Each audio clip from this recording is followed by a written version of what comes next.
नारद पुराण के अनुसार सोमवार व्रत में व्यक्ति को प्रातः स्नान करके शिव जी को जल और बेलपत्र चढ़ाना चाहिए तथा शिव गौरी की पूजा करनी चाहिए।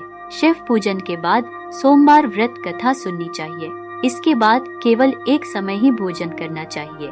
साधारण रूप से सोमवार का व्रत दिन के तीसरे तक होता है, मतलब शाम तक रखा जाता है। सोमवार व्रत 3 प्रकार का होता है: प्रति सोमवार व्रत, सोमवार व्रत और 16 सोमवार का व्रत। इन सभी व्रतों के लिए एक ही विधि होती है। सोमवार की व्रत कथा एक समय की बात है।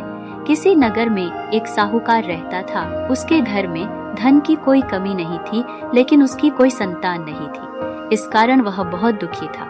पुत्र प्राप्ति के लिए वह प्रत्येक सोमवार व्रत रखता था और पूरी श्रद्धा के साथ शिव मंदिर जाकर भगवान शिव और पार्वती जी की पूजा करता था। उसकी भक्ति देखकर एक दिन माँ पार्वती प्रसन्न हो गई और भगवान शिव से उस साहूकार की मनोकामना पूर्ण करने का आग्रह किया।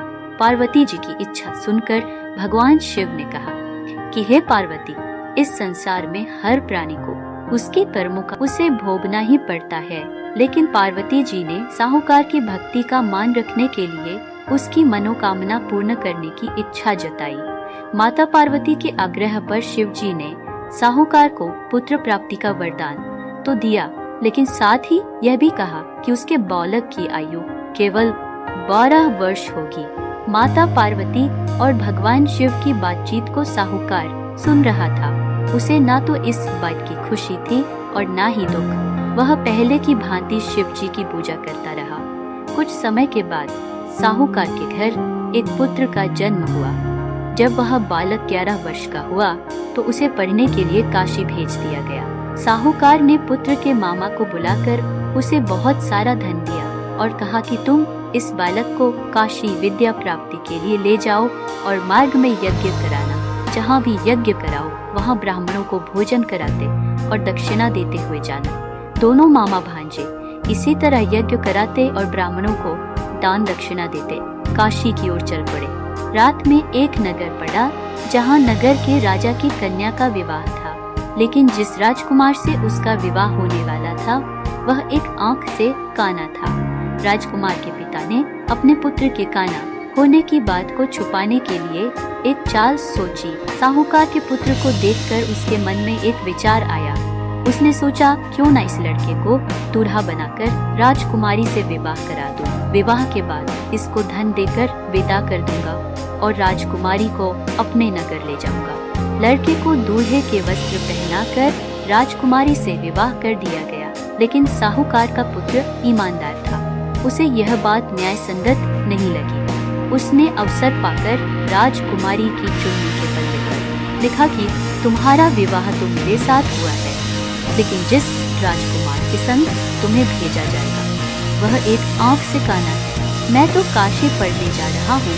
जब राजकुमारी ने चुन्नी पर लिखी बातें पढ़ी तो उसने अपने माता पिता को यह बात बताई। राजा ने अपने पुत्री को विदा नहीं किया, जिससे बारात वापस चली गई। दूसरी ओर साहूकार का लड़का और उसका मामा काशी पहुँचे और वहाँ जाकर उन्होंने यज्ञ किया। जिस दिन लड़के की आयु 12 साल की हुई उसी दिन यज्ञ रखा गया।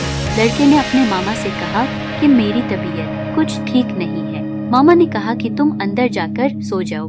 शिवजी के वरदानुसार कुछ ही देर में उस बालक के प्राण निकल गए। मृत भांजे को देख उसके मामा ने विलाप शुरू किया। संयोगवश उसी समय शिवजी और माता पार्वती उधर से जा रहे थे।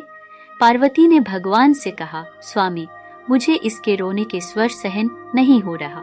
आप इस व्यक्ति के कष्ट को अवश्य दूर करें। जब शिवजी मृत बालक के समीप गए तो वह बोले कि यह उसी साहूकार का पुत्र है जिसे मैंने 12 वर्ष की आयु का वरदान दिया। अब इसकी आयु पूरी हो चुकी है। लेकिन मातृभाव से विभोर माता पार्वती ने कहा कि हे महादेव, आप इस बालक को और आयु देने की कृपा करें, अन्यथा इसके वियोग में इसके माता पिता भी तड़प कर मर जाएंगे। माता पार्वती के आग्रह पर भगवान शिव ने उस लड़के को जीवित होने का वरदान दिया। शिव जी की कृपा से वह लड़का जीवित हो गया। शिक्षा समाप्त करके लड़का मामा के साथ अपने नगर की ओर चल दिया। दोनों चलते हुए उसी नगर में पहुँचे जहाँ उसका विवाह हुआ था। उस नगर में भी उन्होंने यज्ञ का आयोजन किया। उस लड़के के ससुर ने उसे पहचान लिया और महल में ले जाकर उसकी खातिरदारी की और अपनी पुत्री को विदा किया। इधर साहूकार और उसकी पत्नी भूखे प्यासे रहे थे, बेटे की प्रतीक्षा कर रहे थे। उन्होंने प्रण कर रखा था कि यदि उन्हें अपने बेटे की मृत्यु का समाचार मिला तो वह भी प्राण त्याग देंगे, परंतु अपने बेटे के जीवित होने का समाचार पाकर वह बेहद प्रसन्न हुए।